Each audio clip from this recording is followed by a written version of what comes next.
Okay, so this is a video on things in society that are Saturn coded.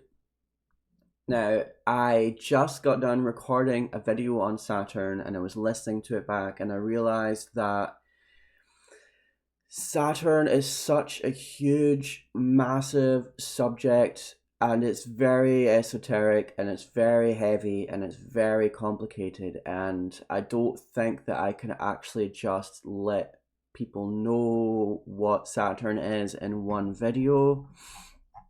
I believe that it takes time, which is ironic because Saturn represents time. That's one of the things Saturn represents.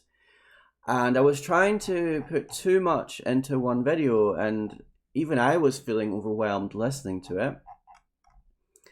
But essentially, I'm not even really going to try to explain it. Instead, I am kind of, but basically what I'm going to do is I'm going to describe some things in society that we all know about, we're already familiar with, that in my opinion, in accordance to Saturn esotericism, are heavily Saturn themed.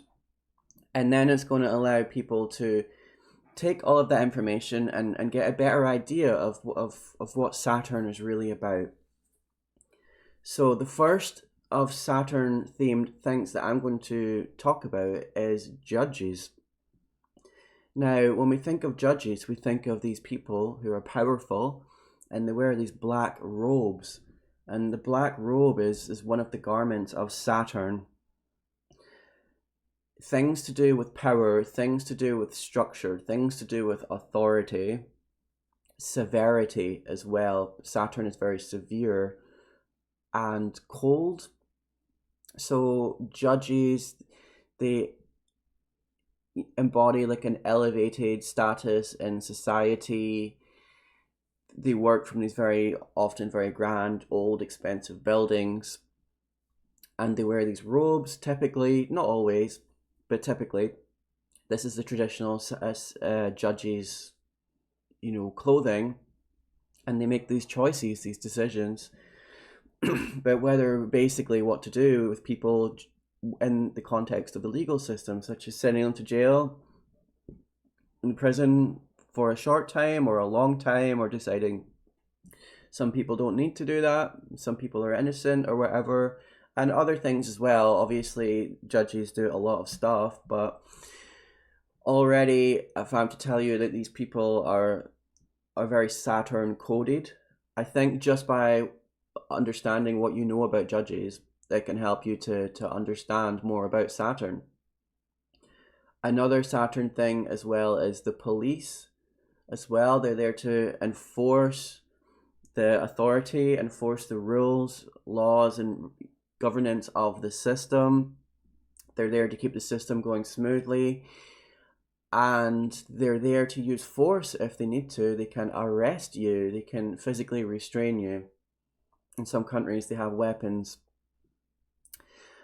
And their uniform, often very dark, very utilitarian, very practical, looks like it embodies a sense of power, and it's designed to do that as well. They're designed to look tough and look like they have authority. Another thing as well is religious figures, like religious authorities, like a pastor or a priest. Often they wear these black robes. Often they look very similar to a judge, actually. So it's interesting that they dress like they have a lot in common. And in a way, they actually do have a lot in common, because they both judges and religious authorities, they occupy, especially in times gone by, it's not so much now, but religious authorities were extremely powerful, extremely, and they had an authority over you in a spiritual way. So the judges have like an authority over you in a legalistic way, and the religious figures have an authority over your spiritual life. And they occupy a position of power, and both judges and religious authorities often physically are higher up in the room, like they're on a kind of podium as well. with like a big desk or plantif, and they have the hammer, and then the other one has the book, the holy book. So these are Saturn coded people as well. I also would say, like, I mentioned prisons and jail cells because these are places of confinement and places of time. Like, the punishment is time, really, time spent in these places. Saturn governs time and Saturn governs space. Saturn governs authority and structure and rules and limitations and power. I think, did I mention power? Office cubicles as well, like office buildings, and then being in an office cubicle as well. This is very Saturn, especially as well repetition. So Saturn loves time and repetition. So, you turn up, you do your job on Monday, you turn up, you do your job on Tuesday and Wednesday and Thursday and Friday. And you're probably starting to get bored of me just saying Monday, Tuesday, Wednesday, Thursday, Friday. And I'm just saying it, and then it's like the next month, and the next month, and the next year, and the next decade, and the next decade after that. Often this is how it is for people in this system that we live in. You don't want to, but 9 to 5 or whatever, you go to the cubicle, you do your spreadsheets, you answer the phones or whatever. This is Saturn, and you need to do it for money, and if you don't do it, you'll get in trouble.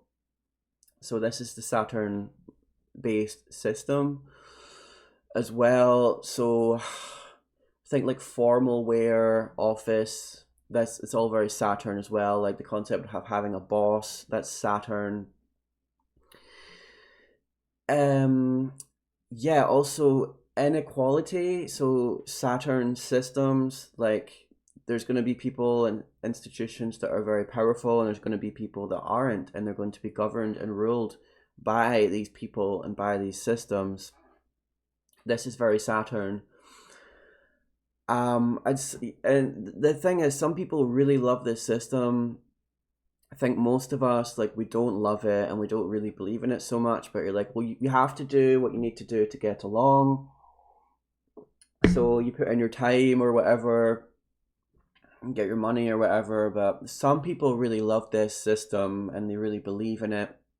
And they really want to have the status and the prestige and the power and the money, so they can buy all the fancy things, the fancy clothes and the fancy car. Like, that's very Saturn, like the idea of chasing after money so that you can have more power and prestige and be on a higher perceived elevated status than the next person, so that you can feel more powerful than them. Like, that's very Saturn. And these people do not get along with me. Because of, like, basically my life and who I am, and just, I don't really interact with those circles and that, echelon in society or whatever. But whenever I have, it's like a complete I don't understand them and they don't understand me, basically. So, but some people love that system. They think if they can make it work for them, then it's good. So some people are always going to see inequality and harsh systems and whatever, and they're going to say, well, it's fine as long as I can access an elevated space in that society. And I think that's a problem. Like, I don't think it's a good attitude to have. I think we should be focusing on making things nicer for everybody, so that, we can all prosper and we can all be happy, rather than just loving or basically worshipping the system of suffering, basically. And that's what a Saturn based system is. It's one of suffering and rules and limitations. It's not nice. So there's always going to be inequality. So yeah, just some Saturnian phrases as well. 9 to 5, lock in. Like, that's a big one people are saying now, lock in. I'm just going to lock in. Now, that's off, and it is Saturnian because it's like the concept of being locked in to something, like metaphorically or physically unable to escape. That's Saturn. People use this phrase to, when it comes to, like, I'm going to grind. I'm going to focus on the money. I'm going to put away things that make me happy or relaxed, and I'm going to focus on this getting the money. So people will use this phrase lock in to represent that. Also, clock in as in you're at your job and you've clocked in. Again, that's Saturn. Time's a ticking. You're on the clock. This is Saturn.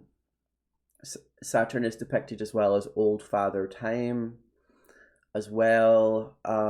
So I hope that you're starting to get like an idea of what Saturn really represents, and how Saturn shows up in society. Another iconography of Saturn would be the Grim Reaper. So the Grim Reaper is commonly depicted as wearing black robes, the black robes of Saturn, with like and he's harvesting as well. So he's got a, was it a scythe, like the thing for cutting crops. The Saturn is associated with the harvest. So like time has come, and now we're going to separate the wheat from the chaff. That's Saturn. So it does represent harvest, and I believe it also represents things in modern day that could be associated with the Grim Reaper, like debt collector, credit card companies. You know, it's kind of like time has come to collect, and will you be able to pay it back, or will you not, and you'll fall into trouble. Also, educational establishments and institutions like an examiner, invigilator, someone who marks the papers. That's very Grim Reaper-esque kind of energy. They're deciding to separate the wheat from the chaff. And the people, it's like if they've put in the time and the effort, they might be rewarded. If they haven't, they're likely not going to be. Obviously, things are inherently unfair. Like some people struggle more with education or struggle more with concentration or work. Some people have disabilities. Some people are in poverty or whatever. So it's not a fair system, although it likes to present itself as one.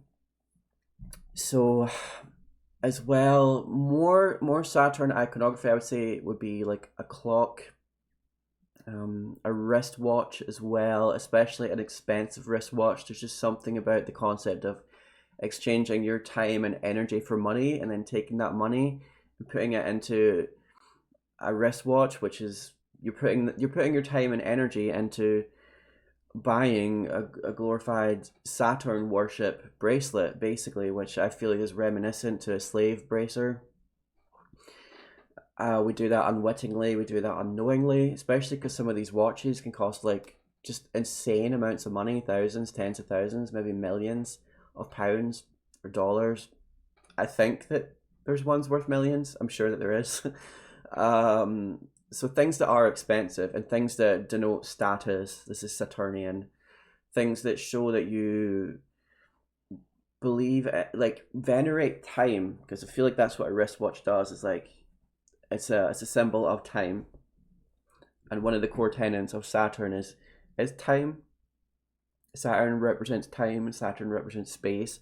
Saturn represents structure. Saturn represents power. Saturn represents repetition. Saturn represents severity and unemotionalness. Saturn is a cold energy. It's not warm. It's not heart led. It's more brutal. Think of concrete buildings, concrete bricks. Think of steel bars. Think of black shiny glass and office buildings, and buildings that aren't designed to be pretty or ornate. It's just functional, practical, powerful. Things that are militaristic. These are Saturn things. So more Saturn stuff that we use every day. Computers, they're basically just a black box. Saturn is associated with the black cube, so things that are just black squares, black rectangles. And also I would say like records as well, like an LP. It literally looks like Saturn, the planet. You got like the circle in the middle, and then you got the rings on the outside, and it spins round. The concept is it spins round. Obviously the vinyl is typically black.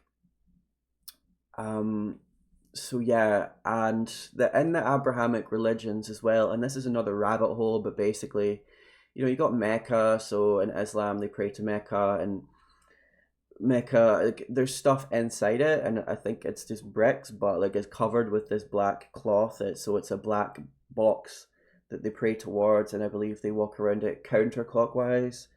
So they're spinning around it like the rings of Saturn, and it also has like gold on it. So black and gold color combinations, that's Saturnian. So also in Christianity, like the cross unfolded, basically like a cube. If you unfold it in a certain way, you can just basically make a cross symbol. So Saturn esotericism in society defined, I would say it is the system, and it is the restrictions placed upon us, and it is authority structures that govern us, banks, it is money, it is the legal system, it is the 9 to 5, it is the school indoctrination system, it is to be made to believe that you are small and powerless, and to for the system to make you that way.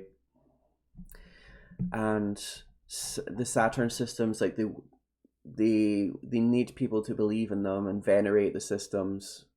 If we stopped believing and venerating the systems, then the systems, I believe, would fall apart and something better would happen.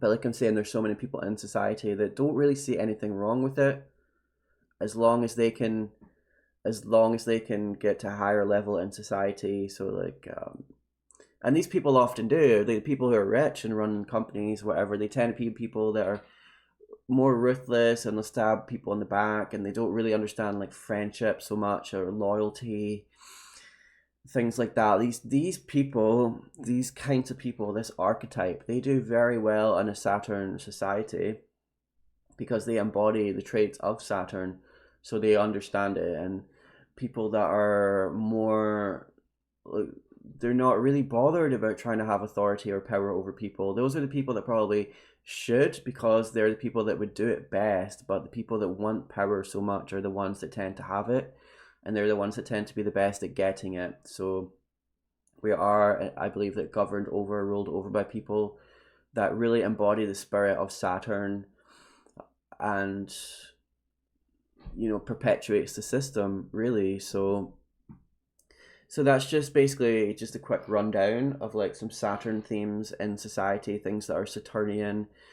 And I know I sound like a total schizo or whatever when I talk about this stuff, but this is deep esoteric lore. There isn't really, well, I'm not clever enough to be able to find a way to really make it super easy to understand. Like, the thing with esoteric concepts like this is you kind of have to read between the lines a little bit. You have to kind of understand symbolism and subjectivity and pattern recognition, and it's like a non-literal way of thinking, really. But then you can start to understand, and you can start to see it yourself. You might see things, maybe the design of something or the design of a system, and you might go, that seems quite Saturn coded to me. And it's kind of like a language, so I'm trying to kind of maybe help people understand the language of Saturn. And then once you do learn it, you can see it, like I'm saying, in behavior and society or whatever, and people and stuff. You got like, that's Saturn coded. That's Saturn coded. Like, this is Saturn. I can see this is Saturn designed, and often I don't think it's necessarily consciously created by people. I think these things inherently pop up sometimes because that's just the way that it is, and there are reasons for that. Like, I could go on a deeper level about Saturn, and how Saturn basically is the space-time continuum that we exist in. But that's what I tried to do in my first video. I tried to talk more on a much deeper, larger scale about what Saturn really is, but it was too much for one video. So basically, that's just a quick rundown on Saturn stuff. So Yeah, thank you if you listened all the way to the end. I hope you have a fantastic day. Appreciate you a lot listening. And yeah, bye for now.